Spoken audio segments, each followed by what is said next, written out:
दिवसाढवळ्या बिबट्यांचा वावर, मुलावर हल्ला, शेतकरी विद्यार्थी भीतीच्या सावटाखाली, वन विभागाने घेतली तात्काळ दखल. चिंचवे परिसरातील कमळपुरा शिवारात दिवसाढवळ्या बिबट्याचा मुलावर हल्ला. गेल्या 8 दिवसापासून परिसरात बिबट्या फिरत असल्याने शेतकरी, शेतमजूर, शालेय विद्यार्थी यांनी बिबट्यांची दहशत घेतल्याने संपूर्ण परिसर भीतीच्या सावटाखाली वावरत आहे. चिंचवे परिसरातील कमळपुरा शिवारातील शेतकरीच्या शेतात एका 17 वर्षाचा मुलगा शेतात पाणी देत असताना बिबट्याने हल्ला केला. बाजूला शेतात असलेल्या महिलांनी आरडाओरड केल्याने प्रसंगावधान साधत मुलगा बिबट्याच्या कचाट्यातून निसटला व बिबट्याने तेथून पळ काढला. बिबट्या ज्या दिशेने पळाला त्या शेतात बिबट्याच्या पायाचे ठसे उमटले. या घटनेची माहिती वन विभागाला कळविण्यात आली असता वन विभागाचे जी पवार तेथे तात्काळ हजर झाले. पाहणी करताना तेथे बिबट्याच्या पायाचे ठसे दिसून आले. शेतकरी संतोष पगारे म्हणाले की बिबट्याच्या दहशतीमुळे शेतमजूर कामाला येत नाहीत. दिवसा बिबट्या हल्ले करू लागल्याने परिसरात एकजुटीने जीव मुठीत धरून शेती काम करावे लागत आहे. प्रशासनाने यावर तातडीने उपाययोजना कराव्या, अन्यथा काही घटना घडली तर जबाबदार कोण, असा प्रश्न परिसरातील शेतकऱ्यांनी उपस्थित केला होता. काही दिवसापासून बिबट्याने शिवारात उच्छाद मांडला असून पाळीव कुत्री शेळी खाऊन फस्त केल्याचे शेतकरी सांगत आहे. बिबट्याच्या वाढत्या उपद्रवामुळे या परिसरातील शेतकरी, शालेय विद्यार्थी, महिला भयभीत झाल्या आहेत. शेतकऱ्यांनी S9 टीव्हीच्या माध्यमातून वन विभागाकडे बिबट्याला पकडण्यासाठी पिंजरा लावण्याची तात्काळ मागणी केल्याने आमच्या S9 टीव्हीचे व्यवस्थापकीय संपादक शरद पवार यांनी तात्काळ वन विभागाचे चौधरी साहेब यांच्याशी फोनवरून संवाद साधत घटनेची सखोल माहिती दिली असता चौधरी साहेब यांनी तात्काळ उशीर न करता वन विभागाचे कर्मचारी ईश्वर ठाकरे यांना सूचना दिल्या. यानंतर वन विभागाचे कर्मचारी पिंजरा घेऊन परिसरात दाखल झाले व सदर शेतात पिंजरा लावण्यात आल्याने शेतकऱ्यांनी वन विभागाचे आभार मानले. यावेळी वन विभागाचे चौधरी साहेब, वनपाल प्रसाद पाटील, वनरक्षक भूपेंद्र राठोड यांनी सदर जागेची पाहणी केली व सतर्क राहण्याच्या सूचना केल्या. त्याप्रसंगी ग्रामपंचायत सदस्य नितीन वाघ, माजी सदस्य संतोष पगारे, प्रवीण पवार, स्वप्नील पवार, समाधान पगारे, किरण पवार, सुभाष वाघ, विक्रम वाघ, ज्ञानेश्वर वाघ, राकेश वाघ, अनिकेत पगारे, अनिता वाघ, रुपाली वाघ आदी जण उपस्थित होते. S9 टीव्ही न्यूज साठी शरद पवार, चिंचवे. भाऊ नमस्कार. S9 न्यूज मध्ये तुमचं प्रथमतः स्वागत आहे. नाव सांगा तुमचं. सुभाष दामू वाघ. काय झालंय इथं 2-4 दिवसापासून असं बरीचशी चर्चा चालू आहे की या ठिकाणी बिबट्याचा वावर आहे, काय सांगाल? इथं 4-5 दिवसापासून सारखा बिबट्या फिरत आहे. मला स्वतः पण दिसला. तो माझ्या जवळून गेला पण त्यानं काय हल्ला केला नाही. एकदम परवाच्या दिवशी सोमवारी इथं माझा मुलगा गाई सोडायला चालला होता. तो अचानक या नाल्यातून धावला आणि त्याला खाली पाडलं. इथं या मावशीन त्या काकून त्या होत्या, त्यांनी आरडाओरडा केला आणि त्याला सोडलं. मग त्यांनी इथं मुलावरती हल्ला केला. आजूबाजूच्या शेतकऱ्यांनी आरडाओरड केला आणि जो बिबट्या आहे तो इथून फरार झाला. त्याच्यानंतरून आपण ही तक्रार काही वन विभागाकडे दिली? हो, काल दिली होती. काल ते अधिकारी आले होते इथं चेक करायला. त्यांनी सांगितलं की 2-3 जर असतील तर आम्ही पिंजरा लावणार नाही, कारण त्याचं जर पिल्लू त्याच्यात अटकलं तर ते बाकीचे तुम्हाला इथं खूप त्रास देतील बाबा. 2-3 दिवस तुम्ही त्याची चौकशी करा, एकटा असेल तर आम्ही पिंजरा लावू, असं त्यांनी सांगितलं. खूप खूप धन्यवाद भाऊ, आपण मोलाच्या प्रतिक्रिया दिल्याबद्दल. बघा, ज्या बिबट्याने ज्या मुलावरती हल्ला केला तो मुलगाही आपल्या सोबत आहेत. आपण त्याच्याशी संवाद साधणार आहोत. भाऊ तुझं नाव सांग. पवन सुभाष वाघ. काय करतो तू? त्यांनी कॉलेजला आहे 12वी. काय झालं नक्की इथं बिबट्याचा हल्ला तुझ्यावरती झालेला आहे? हो. काय नक्की प्रसंग घडलेला आहे? ते 5-5:30 पण बारे दिले. मग गाय घ्यायला कधीची गोष्ट आहे? मंगळवारी संध्याकाळी गाय घ्यायला जात होतो. म्हणजे इथपर्यंत आलो, बांधापर्यंत, लवणपर्यंत. मग तिडून ते पक्षी उडाले. मला काय वाटलं पुढं काहीतरी आहे. मागं तसाच धाव घेतला पण बिबट्यानं मागून हल्ला गेला. मग इडच असं म्हणजे माल खाली पाडलं. तो माझ्या आडवा बसला. मग तो उठल्यावर मी पुढे गेलो. त्यानं पंजा मारला तर पॅन्टीला अटकला. नाईट पॅन्ट होती म्हणून आणून गेली. मग अजिंक्य होती, त्यांनी आरडाओरडा करून मला सोडवलं. मग तो बिबट्या कुठे गेला? बिबट्या असं वरती पळाला. वरती पळाला. काय त्यावेळेचा प्रसंग, मनस्थिती, भीती नाही वाटली तुला त्यावेळेस? भीती म्हणजे गंज भीती वाटत होती, पण खाली अजिंक्य होता म्हणून थोडा धाडस भेटला होता. काय कुठं नुकसान वगैरे झालेलं? नाही, काही नाही, फक्त पॅन्टीला खा टेकले होते, दुसरं काही नाही. खूप खूप धन्यवाद. संतोष भाऊ, S9 न्यूज मध्ये तुमचं स्वागत आहे. नमस्कार. काय सांगाल, या ठिकाणी जर बघितलं तर या लहान मुलावरती बिबट्याने या ठिकाणी हल्ला केलेला आहे. परिसरामध्ये जर बघितलं तर शेतकरी खूप भीतीचं वातावरण त्यांच्यामध्ये निर्माण झालेलं, काय सांगाल? आम्हाला शासनाला एवढीच विनंती करतो की आमच्याकडे जीवितहानी झाल्यावरच लक्ष द्याल का तुम्ही. आम्ही वारंवार वन अधिकाऱ्यांना फोन करून पण सांगितलं आणि त्यांना संपर्क पण केला, तरी पण ते काळजी घ्यायला तयार नाही. मग या ठिकाणी आमची काही मुलांची किंवा पुरुषांची किंवा महिलांची जीवितहानी झाल्यावर तुम्ही लक्ष द्याल का? कमीत कमी 15 दिवसापासून या शिवारात बिबट्या वावरत आहे आणि याकडे कोणी ग्रामस्थ किंवा वन विभागाचे कोणी लक्ष द्यायला तयार नाही. मग फक्त या शिवारानेच लक्ष केंद्रित करायचं का याच्यावरती? आमची एवढीच विनंती आहे की काही करून तुम्ही वन विभाग असो किंवा शासन असो, आमची नम्र विनंती आहे, याच्यावर काहीतरी पर्याय काढा तुम्ही. काही नुकसान वगैरे या ठिकाणी झालेलं आहे काही? खूप लोकांचे शेळी मेंढ्या वगैरे खाल्ले त्यांनी आणि पाळीव कुत्रे पण नेले त्यांनी आणि खूप आम्हाला आता रात्रीचं असं वाटतं की 5:30 नंतर आम्हाला बाहेरच निघू वाटत नाही. कारण आता रात्रीचे पण लोड शेडिंग रात्रीची पण शेतीसाठी लाईट असते, आम्हाला भरणं करायचं असतं, त्यासाठी पण आम्ही निघतो बाहेर. पण आता असं मुळीच वाटत नाही की बाहेर निघावं. असं 5:30 नंतर तर आम्ही बाहेर वावरतच नाहीत. खूप खूप धन्यवाद संतोष. तुमचं नाव सांगा. अनिता दिलीप वाघ. आपण जर आता बघितलं तर बऱ्याचशा या शेतकऱ्यांनी आपल्याला सांगितलं की या ठिकाणी बिबट्याचा वावर आहे आणि ज्या मुलावरती हल्ला झाला त्या प्रसंगी तुम्ही या ठिकाणी होता. हो. नक्की काय प्रसंग झालेला आहे, काय सांगणार आहात तुम्ही? आम्ही तिथे निंदत होतो वावरामध्ये, तर त्याचा आवाज आला, त्या बिबट्याचा बी असा डरकळ फोडल्यासारखा आवाज आला. मग याचा बी आवाज आला. मग आम्ही म्हणलं भाऊ काय रे, वाघ आहे का तिकडं? मग तो मानेनं हा वडला. मग त्याच्यामुळे मग त्यानं खाली उडी मारली. मग आम्ही तिकून गागलो. तो लगेच मग आमच्याकडे पळत आला. त्याला म्हणलं भाऊ इकडे ये. तुम्ही प्रत्यक्ष त्याला पळताना वगैरे म्हणजे अशी झाप मारली ना, तेव्हा मी पाहिलं त्याला, त्याची हापांजे बिंजे, फक्त तोंडच दिसलं नाही, फक्त पाय. धन्यवाद. नितीन वामन वाघ. नितीन दादा, S9 न्यूज मध्ये तुमचं प्रथमतः मी स्वागत करतो. खरं जर बघायला गेलं तर आपण अनेक ठिकाणी अशा घटना बघतो आहोत की बिबट्याचा अनेक ठिकाणी वावर आपल्याला बघायला मिळतोय, दहशत बघायला मिळते आणि त्याच दृष्टिकोनातून शेतकऱ्यांमध्ये भीतीदायक वातावरणही निर्माण होताना आपण बघतो आहोत. तसंच या परिसरामध्ये बिबट्याचा वावर झालेला आहे. एका लहान मुलावरती त्यांनी हमला केला. नक्की काय सांगाल या घटनेबाबत? जवळजवळ 15-20 दिवसापासून बिबट्याचा त्रास होतोय इथे शेतकऱ्यांना आणि रात्रीचं बारे द्यायचं म्हटलं का खूप भीती आहे. बारे द्यायचा विषयच बंद झाला इथे शेतकऱ्यांचा. म्हणजे पीक गेलं तरी चालेल, कारण जीव वाचला पाहिजे. हो, त्याच्यासाठी शेतकरी पूर्ण भयभीत झाले. आणि आमच्या क्षेत्रामध्ये त्या लहान मुलावरती हल्ला झाला त्यावेळेस खूप वेगळं घडणार होतं, पण त्या दिवशी योगायोगाने काही घडलं नाही. जर समजा त्या मुलाचं काही झालं असतं तर त्या कुटुंबावर किती मोठा दुःखाचा डोंगर कोसळला असता.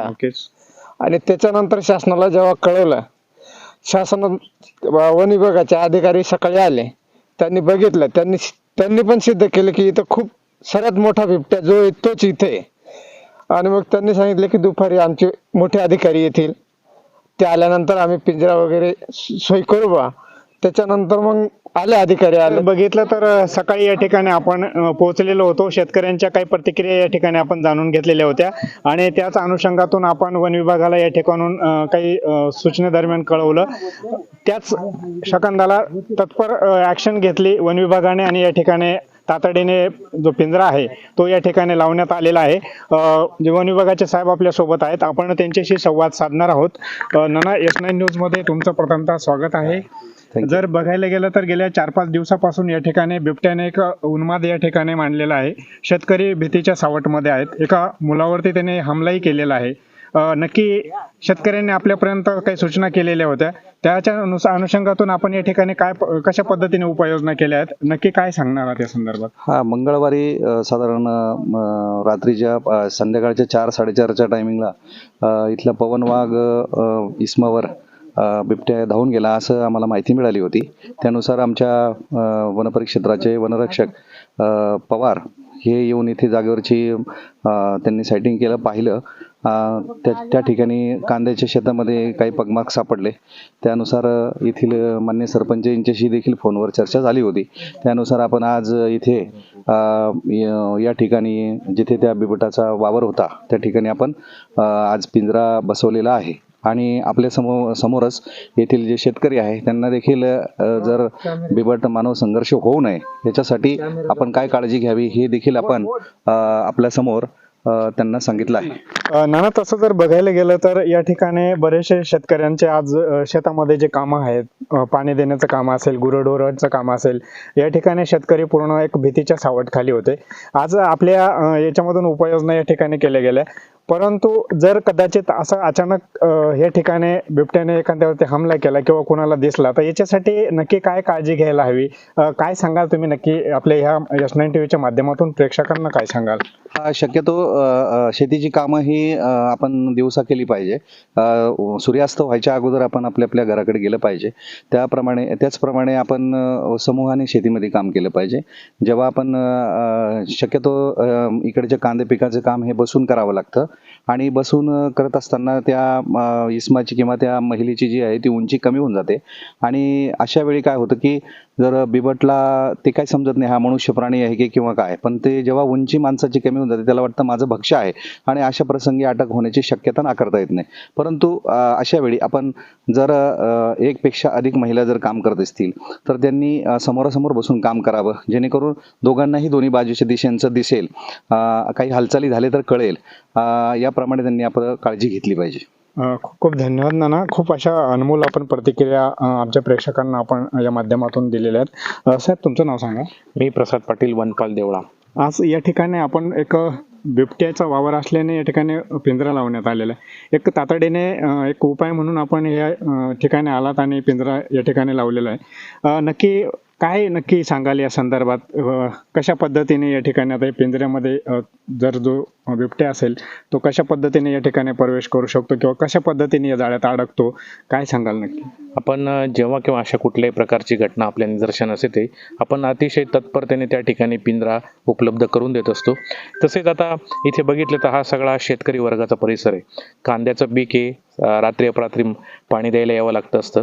तरीही आपण जर स्वतःची एक काळजी घेतली किंवा रात्रीचं येताना घुंगराची काठी, मोबाईलवर गाणे इत्यादी प्रकारच्या जरी उपाययोजना आपण केल्या तरी आपलं बऱ्यापैकी त्यापासून रक्षण होऊ शकतं. तसेच पिंजऱ्याच्या बद्दल आता इथे पिंजरा लावलेला आहे, त्याच्यामुळे आम्हाला अपेक्षा आहे की पुढील 2-3 दिवस हा प्रदेश निर्मनुष्य ठेवला तर थोडेफार चान्सेस तयार होतील. साधारण आता काय वाटतं की किती दिवसात जेणेकरून हे आपल्याला हा बिबट्या सापडू शकतो याच्यामध्ये? कसं आहे, वन्य प्राण्याचं हे क्षेत्र सगळं ओपन आहे. तो एका ठिकाणी जनरली असं वास्तव्यास नसतो. त्याला इथे कुठे जर कुठल्याही प्रकारची शिकार वगैरे नाही मिळाली तर ही जागा सोडून दुसरीकडे जाऊ शकतो. आपण जेवढं शांतता आणि स्वतःची काळजी घेऊ तेवढे जास्त चान्सेस राहतील की बिबट पिंजऱ्यामध्ये येण्याची शक्यता राहील. खूप खूप धन्यवाद. आपण वन विभागाचे या ठिकाणी काही साहेब लोक यापर्यंत पोहोचलेले आहेत. त्यांनी तात्काळ या ठिकाणी उपाययोजना या ठिकाणी केलेली आहे आणि याच माध्यमातून आता जे शेतकरी आहेत यांनी थोडासा होता त्यांच्यावरती त्यांनी या ठिकाणी त्यांचं कमी झालेलं आपल्याला त्यांच्या चेहऱ्यांवरनं या दृश्याच्या माध्यमातून दिसून येत आहे. सकाळी आपण ज्या शेतकऱ्यांशी संवाद साधलेला होता, काही प्रतिक्रिया वन विभागाच्या विरुद्ध गेल्या, आपण त्यांच्याशी थोडा संवाद या ठिकाणी साधणार आहोत. नितीन दादा, सकाळी आपण या ठिकाणी आलेलो होतो. वन विभागाला आपण काही सूचना केल्या होत्या. वन विभाग यावेळेस इथं पोहोचलेलं नव्हतं. आता त्यांनी आपण ज्यावेळेस S9 टीव्हीच्या माध्यमातून त्यांना आपण कॉलद्वारे त्यांना सांगितलं त्यावेळेस त्यांनी तात्काळ या ठिकाणी त्यांच्या माध्यमातून या ठिकाणी पिंजरा लागला गेलाय. काय नक्की सांगाल त्यांच्या संदर्भामध्ये? काल जेव्हा साहेब आले त्यावेळेस काल जरा विषय जरा वेगळा होता. कालचा साहेब आलेत, बघून गेलेत. त्याच्यानंतर दुपारी पण साहेब आलेत, अधिकारी आलेत. त्यांनी मग सांगितलं त्याच्यामध्ये आता आपल्याला कन्फर्म करावं लागेल की 1 आहे की 2 आहे की 3 आहे, त्याच्यानंतरच पिंजरा लागला जाईल. ह्या गोष्टी झाल्यामुळे सकाळी न्यूज तुम्हाला फोन केला आणि तुम्ही आलेत. त्याच्यानंतर आम्ही ज्या साहेबांबद्दल जे बोललोत कालच्या विषयावर आम्ही थोडंसं जास्त बोललोत. मग कारण साहेब काय बोललेत की 2 आहे का 3 आहे का याचा विचार केल्यानंतर पुढं पाऊल उचलावं लागेल बा. त्याच्यामुळं आमचा रोष, कालचा जो रोष होता तो आता निघून गेला. साहेबांनी सकाळपासून खूप प्रयत्न केले आणि इथं पिंजऱ्याची व्यवस्था केली. सगळ्या गोष्टी त्यांचे सहकार्य खूप मोलाचं आहे आणि त्यांचे आभार मानतो की त्यांनी पिंजऱ्याची सोय केली आणि इथं नागरिकांना जरा शांततेचं वातावरण निर्माण झाल्यासारखं वाटते. नक्कीच आपण जर बघितलं तर आपण या ठिकाणी शेतकऱ्यांशी संवाद साधलेला आहे. शेतकऱ्यांनी जसं सकाळी वन विभागाप्रती थोडा रोष त्यांच्या मनामध्ये होता, परंतु वन विभागाने या ठिकाणी तात्काळ उपाययोजना केल्या म्हणून त्यांनी या ठिकाणी शेतकऱ्यांनी वन विभागाचे या ठिकाणी आभार मानलेले आहेत. 9 न्यूजसाठी मी व्यवस्थापकीय संपादक शरदजी पवार, चिंचवे. मला तो तिथे दिसला की तिथं बिबट आहे आणि तो एवढं अंतर आहे त्या माणसांजवळ जर उभा आहे तर तुम्ही नॉर्मली असं त्याला बघून पळू नका. असं हे तुमचे दोन्ही हात जे आहेत ना असे करा, असे वरती करा आणि एवढं ओरडले भरपूर झालं आणि मग तेवढ्या याच्यात तो त्याला वाटतं की इथं काहीतरी आहे, लफडा आहे आणि मग तो मागं जातो. आपल्या चॅनलला नक्की सबस्क्राईब करा, बेल आयकॉन दाबायला विसरू नका.